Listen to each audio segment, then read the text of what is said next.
This is how I went from this little kid right here to a professional MMA fighter.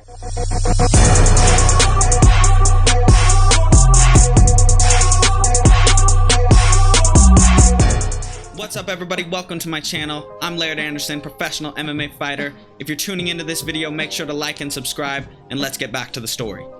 In order to get into my story, we're gonna have to rewind a little. I couldn't go straight into my story without giving you a little background information about the person who got me into this sport. And that person is my dad. And here he is with the Gracie family. That's Elio in the middle, the founder of Brazilian Jiu-Jitsu, and that's my dad on the far right.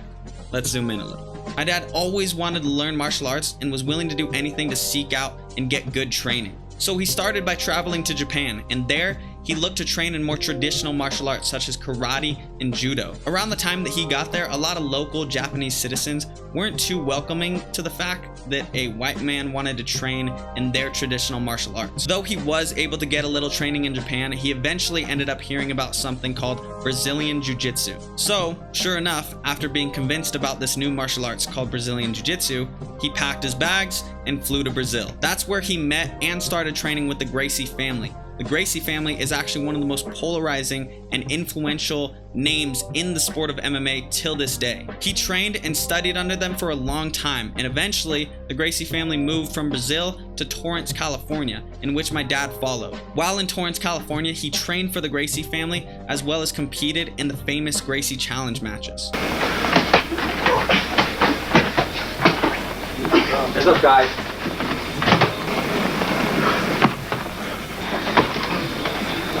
Nice. Nice goal.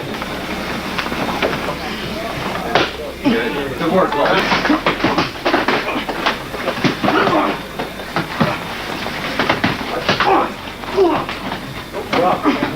Yeah, Lo.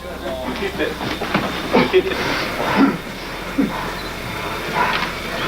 Nice. Yeah, Lo. Yeah. Good work, Lo. Come on, Lo, right now. Good, Lo.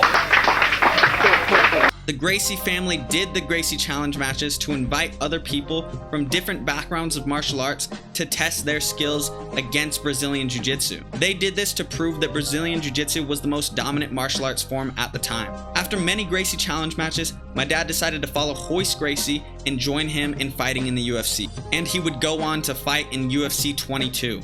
So, now that you have a little background on that, let's get into how it affected my story. My father started training my brother and I in jiu-jitsu and wrestling starting at a very young age. We were competing at an early age and as frequently as we possibly could. Not too long after that, my father decided to introduce Elias and I to boxing. He did this because as long as I could remember, our goal was always to fight in MMA. I was eager to follow in my dad's footsteps and eventually have my own MMA fight. Which, soon enough, I did have my first MMA fight at the age of 16, and then my second fight, and not too long after, my third fight.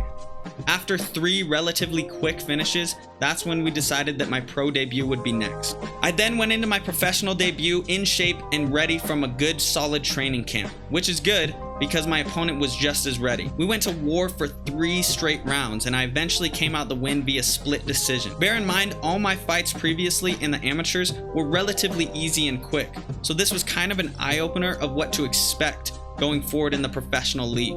So, with that being said, I decided to take a break. A 3.5-year long break, to be exact.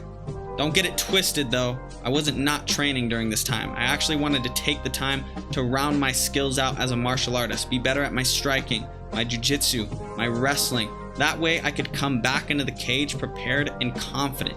At this time, I also made a new home at American Kickboxing Academy in San Jose, California. Shout out to my buddy Kyle Driscoll for bringing me in.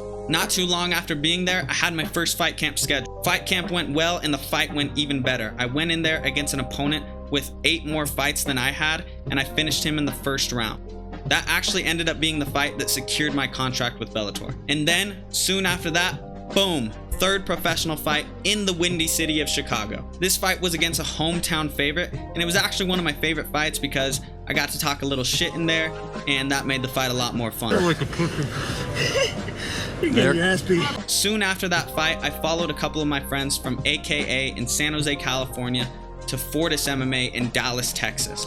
And sure enough, as soon as we got to Dallas, I was right into my 4th fight camp. This fight camp was probably one of the hardest of all my camps, which made me super confident going into this fight. My opponent was an undefeated prospect and a Fight of the Year candidate, so I was excited to go out there and show my skill and test it against him. I wasted no time. I got to my wrestling, got to my grappling, put him on the ground, and then I ended up finishing the fight in the 1st round. And I put him to sleep. And that catches you up to my journey so far and kind of gives you insight on why I chose to compete in this crazy sport.